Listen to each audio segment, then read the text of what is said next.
Elle est arrivée à l'hôtel, et le millionnaire n'existait pas. Il n'y avait qu'une lettre que j'avais laissée, « Éloi, c'est moi.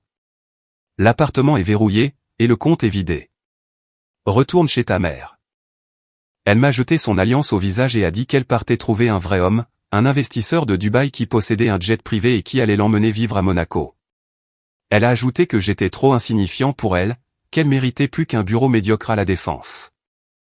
Ce qu'elle ignorait, c'est que ce fameux Éloi de Dubaï, c'était moi, et que le jet qui l'attendait au Plaza Athénée ne contenait qu'une seule chose, une lettre qui allait détruire son monde. Je m'appelle Armand, j'ai 34 ans, je suis conseiller fiscal et je gagne très bien ma vie, merci. Je ne suis pas millionnaire, mais je ne suis pas non plus le raté que mon ex-femme décrivait dans ses conversations avec le faux profil que j'avais créé.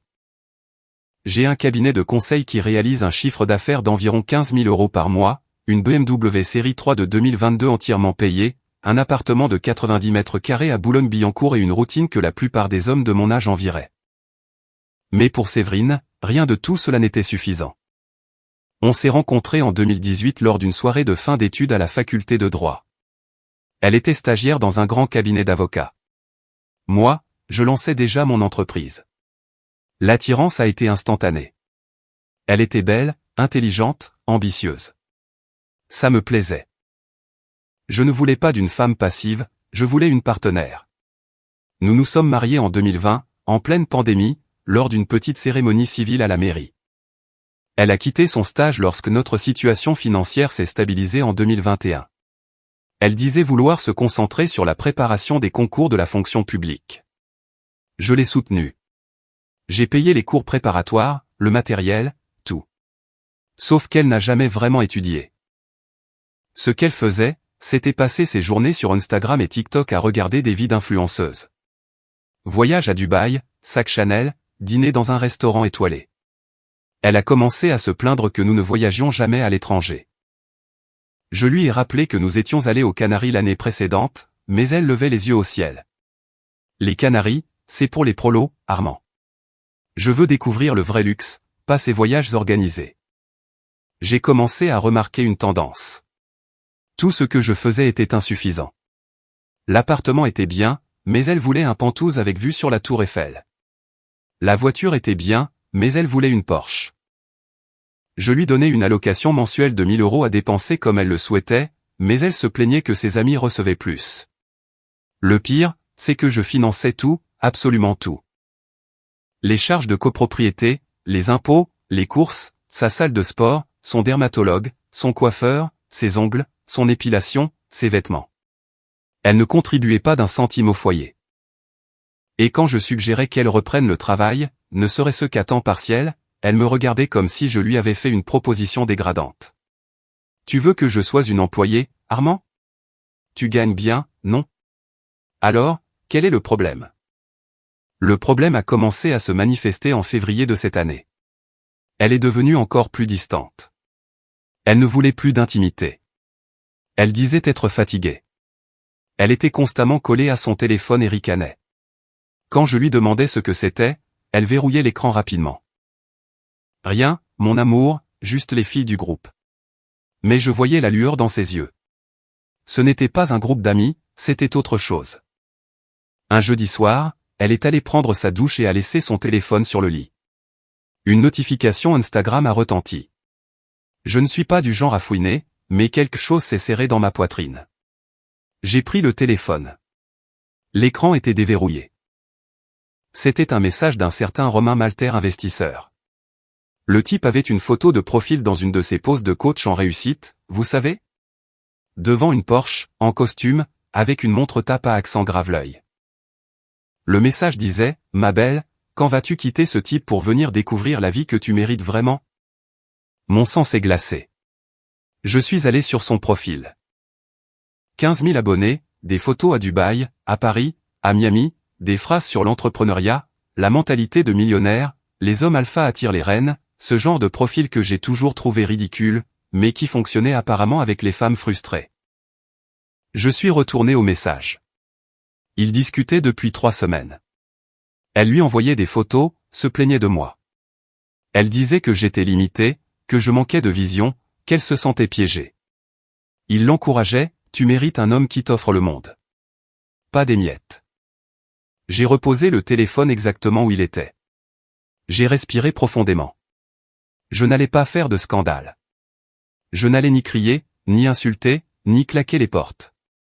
C'est ce que font les hommes désespérés. J'allais agir différemment, j'allais utiliser ma tête. Elle est sortie de la douche et a pris son téléphone comme si de rien n'était. Elle m'a souri. Mon amour, demain je sors avec Juliette, d'accord? On va dans un nouvel endroit du Marais. Je lui ai souri en retour. Bien sûr, ma chérie, amuse-toi bien. Je lui ai embrassé le front et je suis allé dans mon bureau. J'ai fermé la porte et j'ai commencé à planifier. D'abord, j'ai enquêté sur ce Romain Malter. 15 minutes de recherche sur Google et je savais tout. Le gars était un coach en investissement, du genre à vendre des cours promettant un revenu de 20 000 € par mois. Il vivait dans un appartement en location à Batignolles. La Porsche sur les photos était louée et il faisait l'objet de poursuites judiciaires de la part de 3 clients piégés dans un système de vente pyramidale. En bref, un imposteur complet. Mais cela n'avait pas d'importance. Séverine y avait cru, et si elle avait cru à un charlatan pareil, elle croirait à quelque chose d'encore plus grand. C'est là que l'idée m'est venue. J'allais créer l'homme de ses rêves, un faux profil si parfait, si irrésistible, qu'elle oublierait Romain et tous les autres. Et quand elle aurait complètement mordu à l'hameçon, quand elle aurait tout quitté pour courir après ce fantasme, j'allais la faire tomber de haut. Sans violence, sans scandale, avec la vérité, froide et calculée. J'ai passé le week-end à créer Hello avant d'elle. J'ai utilisé une banque d'images de mannequins italiens, des profils LinkedIn de véritables cadres supérieurs. J'ai tout mélangé avec une intelligence artificielle. Le résultat fut un homme de 38 ans, les cheveux grisonnants sur les tempes, un regard perçant, un corps bien défini. Sa biographie indiquait, Investor and Entrepreneur, Dubaï, Monaco, NYC, Building Empire, Note excuse. J'ai posté des photos sur des yachts, dans des hélicoptères, lors de dîners dans des restaurants étoilés au guide Michelin. J'ai suivi des profils de luxe, d'affaires, de style de vie. En 2 jours, le profil avait déjà 4000 abonnés achetés et semblait tout à fait légitime. Le dimanche soir, alors que Séverine dormait à côté de moi, j'ai créé un profil sur Tinder avec une localisation à Paris. J'ai mis seulement 3 photos d'Éloi et la description, de passage à Paris pour quelques semaines, je cherche une conversation intelligente et peut-être plus. Pas de jeu. J'ai balayé 20 profils au hasard et, au 21e, elle était là. Ma femme, sur Tinder, avec des photos provocantes que je n'avais jamais vues. Sa biographie disait, lassé de la médiocrité. Si tu ne peux pas m'offrir la vie que je mérite, n'essaie même pas. J'ai ri seul dans le noir. J'ai balayé à droite. Match instantané. Elle a dû entendre la notification car elle s'est retournée et a pris son téléphone. J'ai vu la lueur de l'écran illuminer son visage. J'ai vu son sourire. Elle a tapé, « Waouh, j'adore ton profil. Tu vis vraiment à Dubaï ?» J'ai attendu 5 minutes. J'ai répondu, entre autres endroits. Pour être honnête, je passe plus de temps à voyager qu'à la maison. Et toi, tu habites à Paris? Elle, oui, je travaille dans le conseil. Et toi, que fais-tu exactement? Moi, investissements internationaux, fonds immobiliers, quelques startups. Rien de très excitant à raconter sur une application de rencontre. Je préfère en savoir plus sur toi. Et ça a commencé. Elle a menti sur tout. Elle a dit qu'elle était consultante indépendante, qu'elle vivait seule dans un loft, qu'elle voyageait fréquemment pour le travail. Elle n'a jamais mentionné son mari. Nous avons discuté pendant 2 heures. J'ai posé toutes les bonnes questions. J'ai complimenté son intelligence, sa beauté, son ambition. J'ai dit que j'étais fatigué des femmes futiles et qu'elles semblaient différentes. Elle a tout gobé, absolument tout. Le lundi, elle s'est réveillée de bonne humeur. Elle a préparé un petit déjeuner qu'elle n'avait pas fait depuis des mois. Elle chantonnait. « Tu as bien dormi ?» ai-je demandé. « Très bien », a-t-elle répondu en souriant à son téléphone. Je lui ai souri en retour. « Tant mieux, mon amour. » Et je suis parti travailler. Pendant la journée, en tant qu'Éloi, j'ai envoyé des messages espacés. Une photo de moi prenant un café dans un hôtel de Dubaï, un vrai. Paris me manque déjà. L'énergie là-bas est différente. Elle a répondu sur le champ. Tu es déjà parti?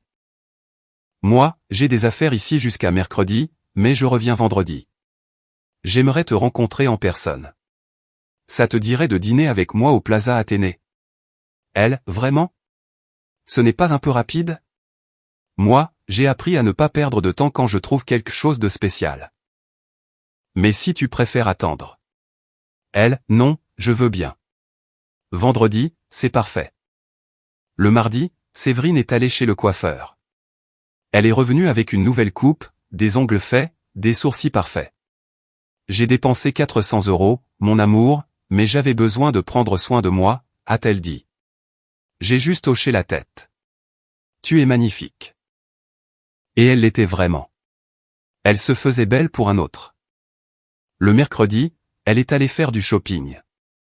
Elle est revenue avec 4 sacs de chez Sandro et Mach. Encore 600 € sur la carte de crédit. Je n'ai même pas protesté. En tant qu'Éloi, j'ai intensifié les choses. J'ai envoyé un message vocal avec un accent neutre que j'avais enregistré en modulant ma voix. J'ai dit que j'étais impatient de la rencontrer, que je ne pouvais pas arrêter de penser à elle. J'ai envoyé une fausse capture d'écran d'un virement bancaire de 100 000 €. Je finalise une affaire ici. Hâte de célébrer avec toi à Paris. Elle a répondu par un message vocal, la voix toute mielleuse. Tu sembles trop beau pour être vrai, Éloi. Je suis nerveuse. Moi, les meilleurs hommes semblent toujours trop beaux, mais vendredi, tu verras que je suis bien réel. Le jeudi soir, j'ai préparé le coup de grâce. J'ai envoyé un message en tant qu'Éloi. Séverine, je dois être honnête avec toi. Je ressens une connexion très forte. Je n'ai jamais ressenti ça aussi rapidement. Je sais qu'on vient de se rencontrer, mais j'ai besoin de savoir. Es-tu vraiment libre? Je ne veux pas m'impliquer avec quelqu'un d'engagé. J'ai vu quand elle l'a lu. Elle a mis 10 minutes à répondre. Je suis dans une relation, mais c'est compliqué. C'est un homme bon, mais limité, sans envergure. Je mérite plus, beaucoup plus, et je pense l'avoir trouvé en toi. Moi, alors tu dois choisir, car je ne partage pas. Si nous devons être ensemble, ce doit être à 100%. Tu dois être libre. Elle, je le serai. Je vais régler ça d'ici vendredi. J'ai éteint mon téléphone professionnel, allumé mon personnel et lui ai envoyé un message en tant qu'Armand. Salut mon amour. Je vais travailler tard ce soir. Ne m'attends pas. Elle a répondu avec un emoji cœur. Un emoji, alors qu'elle prévoyait de me quitter. Le vendredi matin, j'ai pris mon café et je suis parti au bureau, comme d'habitude. Elle était étrangement silencieuse. À midi, elle m'a appelé. Armand, tu peux venir à la maison. J'ai besoin de te parler. J'ai senti mon cœur s'accélérer, mais j'ai gardé une voix calme. Il s'est passé quelque chose? Elle a pris une profonde inspiration. J'ai besoin de te parler en personne. Quand peux-tu venir? Je pars maintenant. J'arrive dans 40 minutes. Quand je suis arrivé, elle était assise dans le salon, très sérieuse, maquillage léger, robe discrète, prête pour sa performance. Assieds-toi, s'il te plaît, a-t-elle dit. Je me suis assis. Silence. Elle tripotait ses mains, nerveuse. Armand, tu es un homme bon. Tu l'as toujours été. Mais je ne suis pas heureuse. Pas comme je devrais l'être. Nous n'avons plus de connexion, plus de passion. Je crois qu'on s'est installé dans une routine. Et je ne veux pas vivre comme ça le reste de ma vie. Je la regardais, sans expression. Tu veux te séparer? Ce n'était pas une question, mais une affirmation. Elle a semblé soulagée que je l'ai dit. Oui, je pense que c'est mieux pour nous deux. Tu trouveras quelqu'un qui te valorise vraiment et moi. J'ai besoin de vivre. Elle répétait des phrases qu'Éloi lui avait dites dans leur conversation. J'ai ri intérieurement. D'accord, ai-je dit. Elle a cligné des yeux, surprise. D'accord? Moi, oui. Si c'est ce que tu veux, je ne vais pas te retenir. Tu es libre. Elle s'attendait à des pleurs, des supplications, une dispute. Il n'y a rien eu de tout ça. Tu ne veux pas connaître la vraie raison? J'ai haussé les épaules. Tu viens de la dire. Il n'y a plus de passion. Ça arrive. On signera les papiers la semaine prochaine, on partagera les choses équitablement et on continuera nos vies. Elle était déconcertée. Tu vas bien? J'ai souri, un sourire calme, sincère. Je suis un peu surpris, mais si c'est ce que tu as décidé, je le respecterai. Quand veux-tu que je quitte l'appartement? Elle a écarquillé les yeux. Non, Armand, tu restes. L'appartement est à ton nom de toute façon. C'est moi qui pars aujourd'hui. J'ai déjà commencé à faire mes valises. Aujourd'hui? Ai-je demandé en feignant la surprise. Oui, j'ai un endroit où aller. Une amie m'a proposé son appartement pour quelques jours. Mensonge. Elle allait directement au Plaza Athénée pour rencontrer l'homme de ses rêves. Tu as besoin d'aide pour faire tes valises? Elle a hésité. Tu ferais ça? Je me suis levé. Bien sûr. Notre mariage est terminé, mais tu n'en restes pas moins une personne qui a été importante pour moi. Je suis monté avec elle dans la chambre. La valise était déjà à moitié faite. Des vêtements neufs, de la lingerie chère que je n'avais jamais vue. Des talons hauts, une robe de soirée. Elle n'allait pas chez une amie. Je l'ai aidée à plier les vêtements en silence. Quand ce fut terminé, elle m'a serré dans ses bras. Merci d'être si mature. J'ai répondu à son étreinte. Pense à la clé en partant. Et bonne chance, Séverine, sincèrement. Elle est partie à 15 heures, emportant 2 valises et l'illusion d'un avenir de millionnaire. J'ai attendu 5 minutes, j'ai fermé la porte à clé, changé la serrure, appelé la banque et transféré tout l'argent du compte joint, soit 5 000 €, fruit de mon travail, vers un compte personnel que j'avais ouvert la semaine précédente. J'ai annulé sa carte de crédit additionnelle, bloqué son accès à l'application de la résidence et je me suis assis sur le canapé pour attendre. En tant qu'Éloi, j'ai envoyé un message à 17 heures. J'arrive maintenant au Plaza Athénée, j'ai réservé la suite présidentielle. Quand arrives-tu? Elle, j'arrive dans 20 minutes. Moi, parfait. Je t'attends dans le hall. Tu peux demander Éloi Vandel à la réception. J'ai laissé ton nom sur la liste des invités. À 18h15, elle était là. Je le sais parce que j'avais installé un traceur sur son téléphone des semaines auparavant. J'ai vu le point s'arrêter devant le Plaza Athénée. Je l'ai vu entrer. J'ai imaginé la scène. Elle, toute pomponnée, grand sourire, cœur battant, arrivant à la réception. Bonsoir. Je viens rencontrer monsieur Éloi Vandel. Je m'appelle Séverine. La réceptionniste vérifiant, nous n'avons aucun client à ce nom, madame. Elle, mais il a dit qu'il avait réservé la suite présidentielle. Pouvez-vous vérifier à nouveau? La réceptionniste, nous avons vérifié. Il n'y a pas de réservation. Mais il y a une enveloppe laissée pour vous. J'y étais allé le jeudi soir, j'avais donné 50 € à la réceptionniste pour qu'elle garde l'enveloppe. À l'intérieur, une lettre manuscrite et une photo. La lettre disait, Séverine, tu cherchais un prince charmant, un investisseur de Dubaï avec un jet et des promesses de Monaco, un homme qui t'offrirait la vie que tu mérites. Tu l'as trouvé. Dommage qu'il n'ait jamais existé. Éloi Vandel, c'est moi, Armand, ton ex-mari, le limité, l'insignifiant, l'homme qui t'a entretenu pendant 4 ans sans que tu ne travailles un seul jour. L'homme qui a payé tes factures, tes luxes, tes futilités.